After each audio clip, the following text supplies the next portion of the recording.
Znaš li šta se dešava tvom srcu svaki put kada počiniš grijeh? Poslanik alejhi selam je rekao da se nakon grijeha na srcu pojavi crna mrlja. Jedan grijeh, jedna mrlja. Ako se pokaješ, Allah je izbriše. Ali ako nastaviš, mrlja ostaje.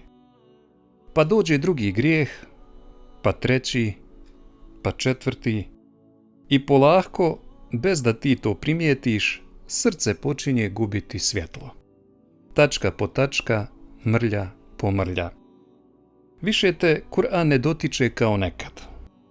Dova ti postaje teška. Namaz postane onako navika, bez osjećaja. Ne zato što te Allah napustio, nego zato što je srce prekriveno onim što je samo zaradilo. Najveća opasnost grijeha nije ono što uradiš tog dana. Najveća opasnost je ono što grijeh polako uradi tvom srcu.